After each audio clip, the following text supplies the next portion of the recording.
I'm recording. Great. Hey YouTube, welcome to my channel. So, this is actually my second take recording this video as well. Not the third, and I think I'm going to upload this one, so great. I promised you guys some gym fitness stuff today, and I recorded a bunch of stuff, and I just don't have time to edit it. I just have a lot of shit to do today. So that'll have to come tomorrow, but a topic kind of naturally came up in my life. It's something I mentioned I wanted to talk about, so I figure I'll just do like a one-shot, maybe like 10-15 minute video on that today, and that topic is meditation. A friend of mine asked me to recommend kind of an introduction to meditation to him, and I was like, I don't actually know one, because the way I learned to meditate was like over a long period of time, studying a lot of different people, studying a lot of combinations of like classic texts and like weird new agey stuff, and just all kinds of things. I drew from a lot of sources, and I experimented with a lot of different forms of meditation, and I found particularly productive forms of meditation that I use today. And I did find something pretty good that I recommended for him, but I thought I would go over my process of meditation and what works for me, and kind of share that with you guys, because I found that over time I've gained the ability to very rapidly shift myself from this super cognitively heavy, like very in my head critical thinking mode, which it's not great for your emotions, really, to be totally honest, to be thinking about things critically and hyper analyzing them. So I've learned to just get away from that. That's been the real value of meditation for me personally, is to just get away from hyper-analyzing everything. And I'm going to hyper-analyze that process right now. So great, you're in for a treat. So I typically start with a very basic breathing meditation. I'll sit, maybe even with my legs crossed, and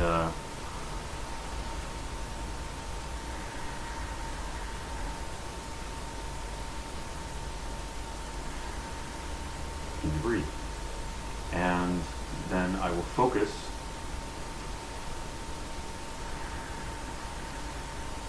on the breathing in my stomach, the sensation in my stomach moving up and down. And so far, this is a pretty normal meditation, but the particular method that I recommended to him through someone else, he recommended describing the sensations that you experience in your head. Rising, falling,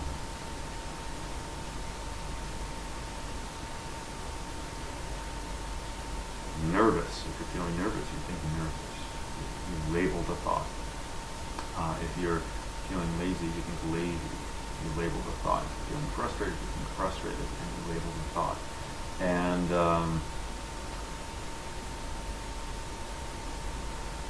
I have found the greatest benefit in meditation to be getting away from thoughts, and even just something as simple as consciously naming a thought, I have found to be unproductive, or at least less productive than it could be. I think it's a great aid if you're first getting into meditation and it's just too hard to focus. But I would generally recommend instead kind of just when you catch yourself not focusing on the thing that you want to be focusing on, just redirect your attention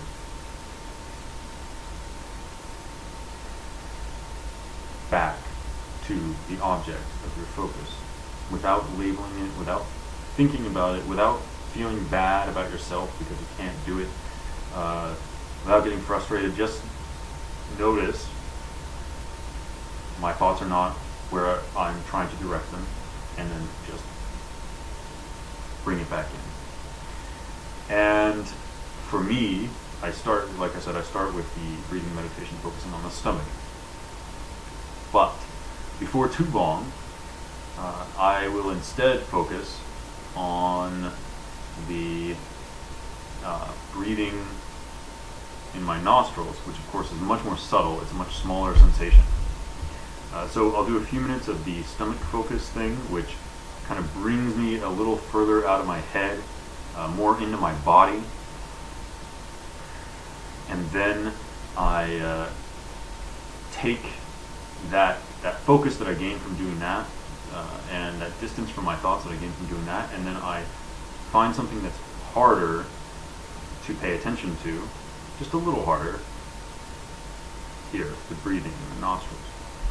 And after a few minutes of that, I actually start to feel really good. I find it immensely relaxing. It's almost euphoric. Maybe euphoric is a strong word, but euphoric is a good feeling.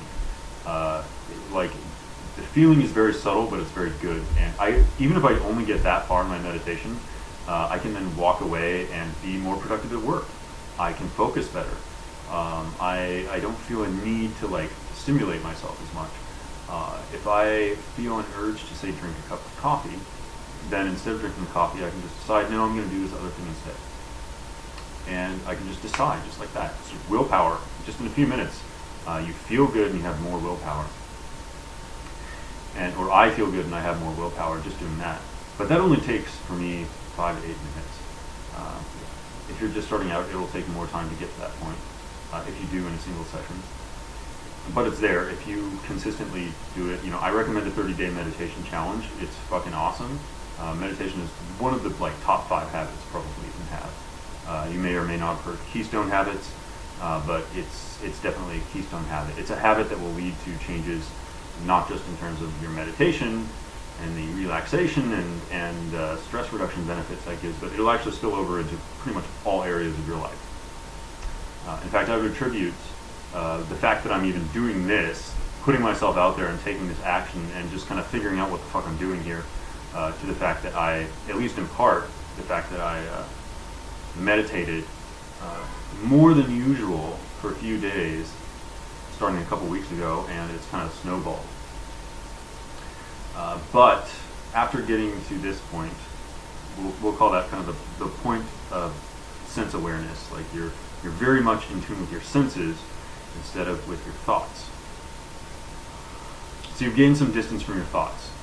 And this is important to understand advancing kind of into the next phase of meditation.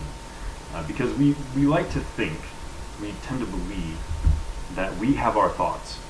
But it's almost more accurate to say that in day-to-day life, for the most part, your thoughts have you. They're like a person who's behind you, who just puts their hands on your shoulders, and then they are up here whispering in your ear, telling you, eat the donut. God, that donut looks so fucking good. Oh, yes, this donut's so good. Don't you love it? And then you eat the donut, and it feels good, but you also, you basically just give it into stimulation. Or it'll say, hey, this thing is scary. Let's think about this scary thing. Oh my God, confirmation bias. Oh my God, let's find more confirmation bias on the internet. Oh my God, let's find people who agree with us and surround ourselves with them. And let's ostracize anybody who, I almost said castrate. Let's ostracize anybody who disagrees with us. And let's react with vitriol to anybody who doesn't toe the line. Or, it's that whole, you end up just having this whole snowball of actions. Maybe you didn't actually want to do any of those things. Not really. You had an urge, but it wasn't a want that came from your prefrontal cortex. It was a want that came from deep in your hindbrain. And these hindbrain things, they're very basic, low-level consciousness. They'll only get you so far in life. Once you've fulfilled the bottom 2 or 3 layers of Maslow's hierarchy, they become more of a hindrance than anything else. Sort of. I mean, obviously it's good that we get hungry and want to eat, that sort of thing, but certainly we have to learn when and when not to give in to them. So, understanding that, recognizing that this is a thing that has you, when you engage with your senses, you disconnect to some extent, or at least you distance yourself from thought. And thought, for a lot of us, is one of our main sources of stress.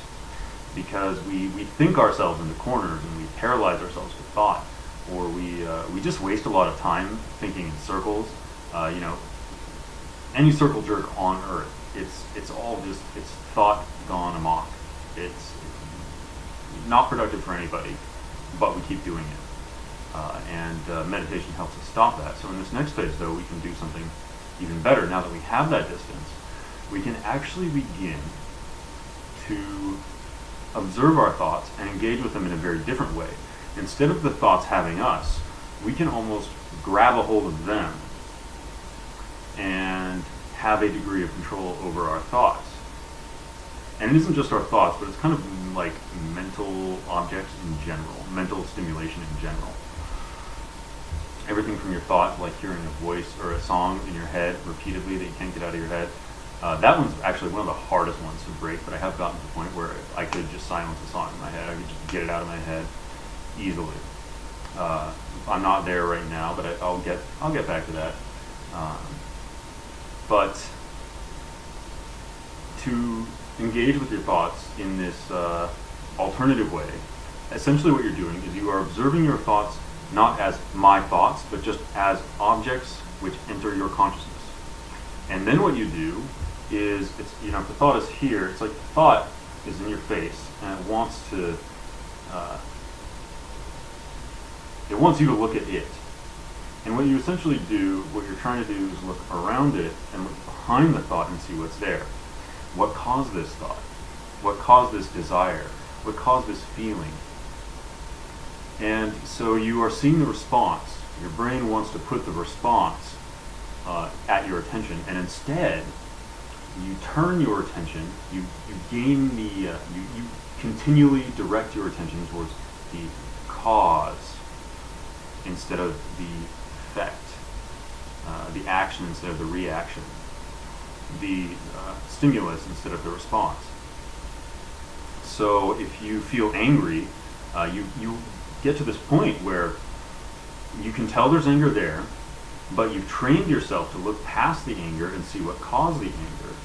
And then you can choose to act on that anger or not. In fact, in a lot of times what will happen is the desire will just like, it'll be this thing that's like just dominating your consciousness. It's like all that you see, and then eventually it's just like this little thing in the corner. You're like, oh, am I going to push that button or not? I don't know. I've had experiences where I went into the office and I was on a 2,200 calorie diet and burning about 4,000 calories a day for exercise, and losing weight like crazy. And yeah, I was fucking hungry. I was like continuously hungry. And I remember we'd have free donuts every Wednesday, and I would walk in, look right at the donuts, hadn't had a thing to eat yet all day, and I would like smell them, and I would be hungry. And the thing is, though, I felt those sensations arise, and I just said, no, I'm not going to do that. And then just like that, gone. And that was like a normal, continuous thing for probably a couple months. And it was like, it didn't even feel like it was really taking willpower at all. It was just kind of like a thing I could do just casually. That was after a few months of meditating for 20 minutes a day, or 20 minutes 3 times a day. I would do morning, I would do lunch, and then I would do evening. And that is obviously, that's a really intense meditation regimen. And in addition, I was also doing some meditation on the side. But it kind of shows you what's possible. And even with, meditations like anything else, there are diminishing returns. The first 20 minutes are tremendously powerful. I recommend starting a meditation habit. If you can't do 20 minutes, do 5, do 3, do 1, but definitely give it a look. You can follow the process I described, engaging first with your breathing in your stomach, and then working to your nose as a good starter, or you can find something online. I would say sitting breathing meditation is a good thing to search for on YouTube. Anyway, I hope this has been interesting and productive for you, and I will see you guys tomorrow with gym videos. Take care.